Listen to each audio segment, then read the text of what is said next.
Bienvenidos a La Lupa, un espacio que analiza los sucesos más importantes del acontecer nacional e internacional, siempre desde la perspectiva, desde la mirada de los medios.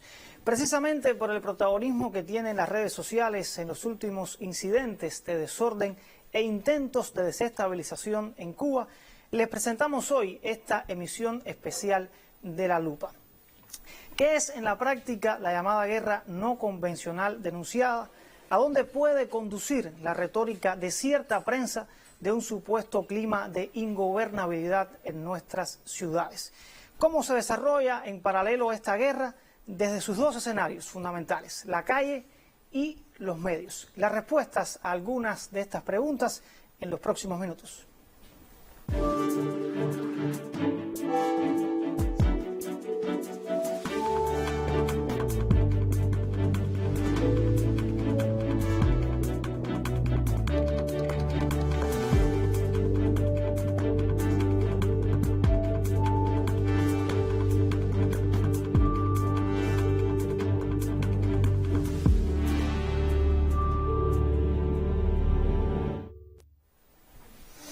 El teléfono se ha convertido en el arma de combate, la mentira en las municiones y la verdad en el objetivo que debe ser abatido. Este podría ser el resumen de la llamada guerra no convencional que asedia a Cuba, fundamentalmente desde los sitios de redes sociales de Internet, pero los medios no se quedan atrás y dejan de cumplir con su función fundamental, que en definitiva es reflejar lo que es noticia, y ahora construyen sus propias realidades. Pero no vamos a pecar nosotros de absolutos. Yadira Barrios me acompaña como siempre para hacer el análisis de medios. ¿Han sido todos los medios los que han dado esta visión? ¿Cómo tú lo ves? Exactamente, Ali. Mi saludo para ti, por supuesto, a todos los que eligen nuestra señal. Y efectivamente, son medios que históricamente han defendido una postura hostil contra todo lo que tiene que ver con el proyecto social cubano y hacen de los temas del acontecer nacional pues una prioridad en sus agendas. Por ejemplo, la campaña SOS Cuba, una campaña que, como recién anunciaba el canciller cubano, no fue iniciada en Cuba. Fue reconocida por noticieros como Telemundo, Univisión, América TV, y precisamente quería mostrar algunas declaraciones con las que se pretende justificar pues la necesidad de esta llamada intervención humanitaria en Cuba. Veamos un fragmento. Con más de 8.000 médicos y profesionales de la salud, Solidaridad Sin Fronteras pide que se abra un corredor humanitario que permita hacer llegar de manera independiente a los cubanos suministros médicos y medicamentos en momentos en el que el sistema de salud de la isla está completamente colapsado. Toda esta crisis ha comenzado debido al grave estado del sistema de salud cubano. En un sistema de salud que está en ruina, que lo hemos venido anunciando desde hace mucho tiempo, donde la mayor parte de los hospitales en Cuba están cerrados y los que quedan abiertos están colapsados. El sistema de salud cubano ha colapsado. No existe una infraestructura sanitaria ni ningún servicio de salud que garantice la salud de la población. Puedo así decirles categóricamente que en estos momentos el sistema de salud cubano es el peor sistema de salud que existe en el planeta Tierra. No existe otro peor. Es un fraude total, sin contar con la carencia absoluta de especialistas y médicos que se le han ido de la isla constantemente. Y es un peligro, incluso para este país, tener tan cerca un foco de tantas enfermedades. Empezando por la protección de los médicos y el personal de la salud. Han muerto varios médicos en los últimos días en Cuba porque no tienen protección. Estamos escuchando declaraciones perfectamente desmentibles, no solo en medios nacionales, sino también en medios internacionales, como pueden ser páginas, digamos, oficiales de la propia OMS, de la OEPS. Y es que, sin lugar a dudas, el sistema de salud pública en Cuba es perfectible y hay mucho, digamos, que mejorar, pero con incuestionables logros, tanto dentro como fuera del territorio nacional. Y precisamente en cuanto a esto último, ellos mencionaban los recursos de los médicos para atender a los pacientes, y en un propio reportaje dentro de esta misma información pues usan estas imágenes.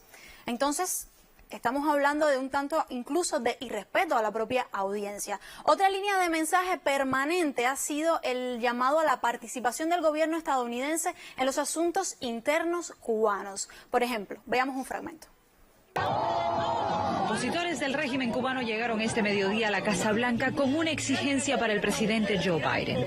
El pueblo cubano necesita una intervención militar urgente. Necesitamos la voz del presidente, pero también necesitamos intervención del gobierno federal de una forma o de otra. Una vez más vemos solo una carta de la moneda, incluso un papel que no le corresponde a medios de prensa que en esencia deben ser servidores públicos y están tomando, pues, digamos que la voz de propios partidos políticos y haciendo campaña política prácticamente sobre asuntos que no son de la injerencia estadounidense. Bueno, Ali, por aquí una pequeña mirada, digamos, a algunas de las manipulaciones más burdas que hemos visto en los medios en los últimos días. Hay que decir, Yadira, que esta organización que agrupa a estos médicos que han estado hablando sobre la situación sanitaria de Cuba es una organización que agrupa a 8.000 médicos. De más está hablar ahora de la cantidad de médicos que tiene Cuba por todo el mundo y los que dispone para atender la situación sanitaria en Cuba. Esta es una guerra cuyo fin máximo no se limita al mundo digital. Su fin es la realidad. Busca articularse junto a una campaña política, diplomática, que permita crear los pretextos para una intervención humanitaria, un término que está de moda ahora mismo. Muchos se preguntan la diferencia entre intervención humanitaria e intervención armada. Bueno, al menos desde la historia de lo que han hecho las Fuerzas Armadas estadounidenses y sus aliados, el video que vamos a presentar a continuación es una posible respuesta.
Una intervención que de humanitaria, bueno, quizás que la protagonizaron seres humanos, lamentablemente.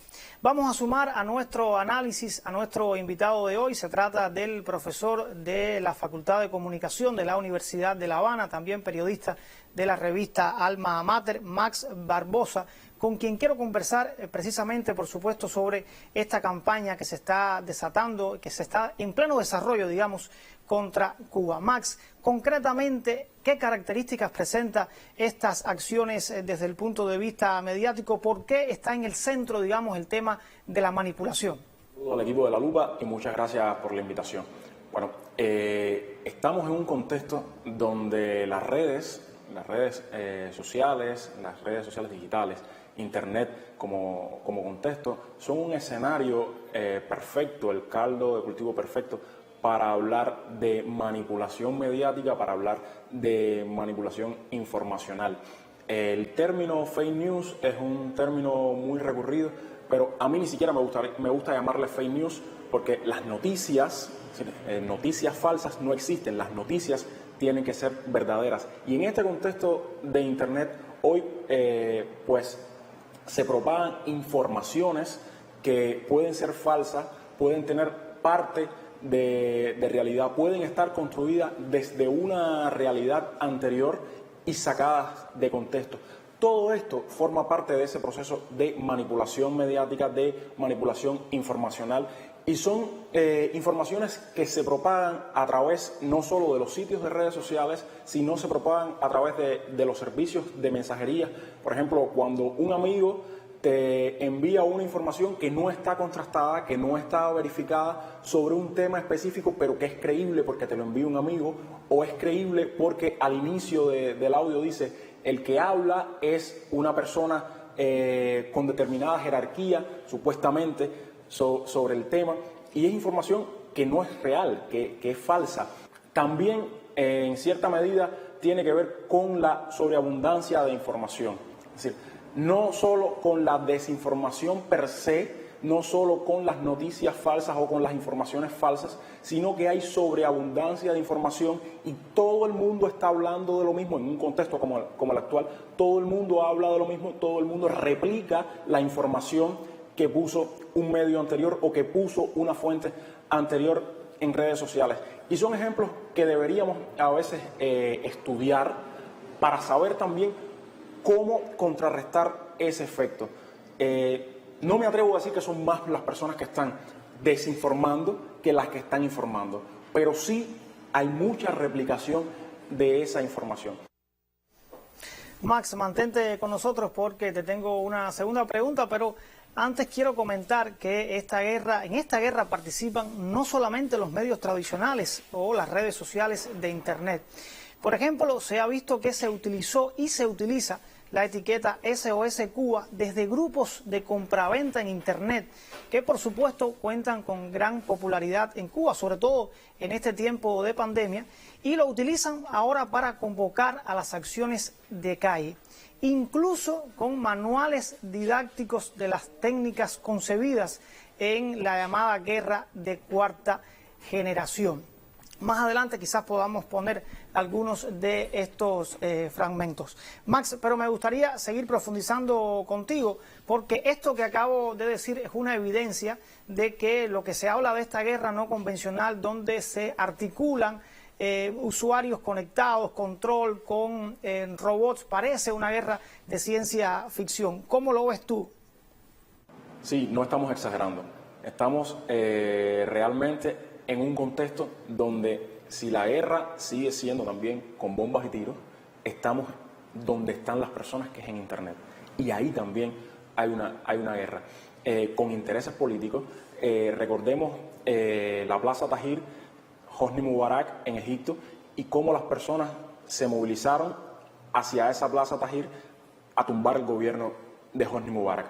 Pero esta movilización, si bien también tuvo que ver con la manera en que las redes se articularon desde las propias gentes, hubo un catalizador que tuvo que ver con Twitter, con las redes, con poner desinformación en las redes, en decir, bueno, está sucediendo esto en Egipto, esta es nuestra situación actual, donde en parte podía suceder así, pero por otra parte no llegaba a los niveles tal vez en que las redes sociales lo amplificaban. Eso mismo está pasando también en parte en Cuba hoy. Hoy estamos viendo un escenario donde en las redes sociales Cuba aparentemente se está cayendo.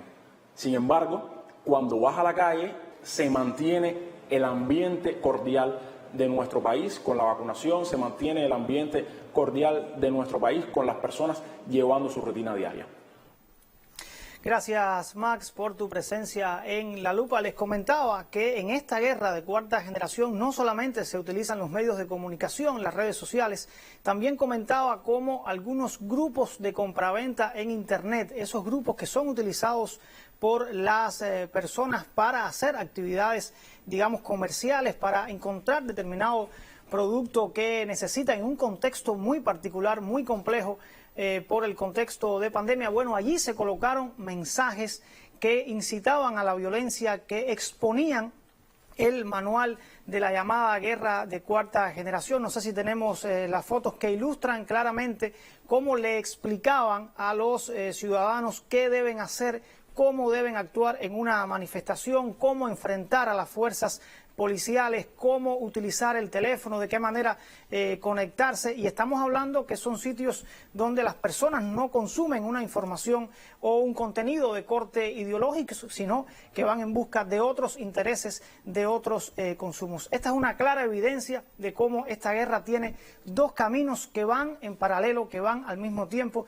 Se trata del camino, el escenario virtual, el escenario de los medios de comunicación y por otra parte la calle, que muchas veces van en direcciones muy distintas, pero muchos ciudadanos confunden un escenario con el otro. Precisamente en La Lupa ahora nos vamos a la calle, el escenario real, el escenario que ha estado presente y del que ha estado pendiente buena parte de la comunidad internacional en los últimos días. Vamos a ver el siguiente reporte de la colega Regla Abreu para ver las calles de La Habana, cómo están en este minuto.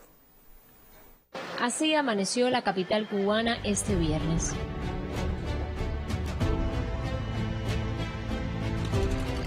Hoy se reportaron 6.460 casos positivos a la COVID-19, de ellos 1.888 solamente en la ciudad de Matanzas. Y mientras muchos se ocupan en profundizar el odio y las diferencias, otros, desde dentro y fuera de Cuba, se unen por un bien común. Uno de los sitios que no ha detenido la recogida de donaciones para la Atenas de Cuba es la Universidad de La Habana. Desde el lunes, más de 400 personas llegaron hasta la Facultad de Matemática y Computación de la Colina Universitaria, todas movidas por el mismo sentimiento. Ahora mismo se puede observar cómo en la Universidad de La Habana, además de tranquilidad, de respirar una vida cotidiana de nuestros estudiantes, de nuestros profesores, de nuestros jóvenes, se aprecia cómo la Universidad de La Habana una vez más abre sus brazos para ayudar a nuestro pueblo, en este caso con la iniciativa de la recepción, la recogida de las donaciones para la hermana provincia de Matanzas. La preocupación primero por la actividad nuestra, pero sobre todo por la situación sanitaria de ellos y de los propios miembros que surge la idea, porque en un primer momento, en una primera instancia, nosotros habíamos hecho una donación de sangre hace unas semanas y de la Junta Directiva estábamos esperando a no estar pidiendo donaciones constantemente a nuestros miembros, y lo que sí son los propios miembros los que deciden hacer eso. A partir de ahí nosotros como Junta lo que decidimos fue bien, vamos a organizar logísticamente eso. Establecimos 4 puntos en la ciudad, distantes, para evitar una aglomeración masiva de gente acá. Establecimos 4 puntos en la ciudad que en esos puntos vinieran los miembros a entregar las donaciones. Solamente estoy donando yo en el nombre personal, también dono en el nombre de mi barrio, de mis vecinos, de mi familia, de muchas personas que me apoyaron en este llamado de la donación a Matanzas y bueno, que es un esfuerzo colectivo que se ha hecho de manera general, ¿no? Entonces reitero que el llamado debe ser a la unidad y a los que más lo necesitan en estos momentos y centrarnos en las cosas que realmente son importantes. Al costado de la universidad, uno de los vacunatorios del municipio Plaza de la Revolución continúa con normalidad el proceso de intervención con Abdala. Tenemos el apoyo de los trabajadores y los alumnos y bueno, que constantemente han estado con nosotros en todo este proceso que ya llevamos con estas 4 semanas, que en esta semana precisamente estamos culminando con la 3ª dosis. Son cientos los que ya han recibido su dosis y eso también demuestra cuánto interés tiene la Universidad de La Habana y nuestro país para poder inmunizar a nuestra población y que realmente es un logro de nuestro sistema. En días donde las redes se inundan de imágenes de odio, donde la búsqueda de culpables polariza a amigos y familiares, un grupo, por suerte inmenso, de personas continúa con la mirada en el verdadero enemigo común. Y mientras la COVID-19 sigue sumando casos a nuestras estadísticas, ellos le hacen frente desde todas partes con la solidaridad. Regla Abreu Gainza, Sistema Informativo de la Televisión Cubana. Gracias, Regla, por esta colaboración con La Lupa. Hoy hemos hablado en nuestro espacio sobre un suceso que está en el centro mismo de la realidad de los cubanos. Todos, de una forma u otra, somos víctimas de la sobreinformación, de la manipulación y noticias fuera de contexto. Distinguir entre lo legítimo, lo legal, lo violento y lo pacífico es parte de los desafíos de nuestros días en los que ya nadie es un espectador pasivo de la realidad. Ante un bombardeo diario de mensajes, desde La Lupa la recomendación es a la responsabilidad, a no creer ciegamente que todo lo que leemos, comentamos o compartimos es verdad absoluta. Esta es una guerra en toda su dimensión porque comienza con los pulgares sobre un teléfono y podría terminar con el índice sobre un arma de combate. Hasta la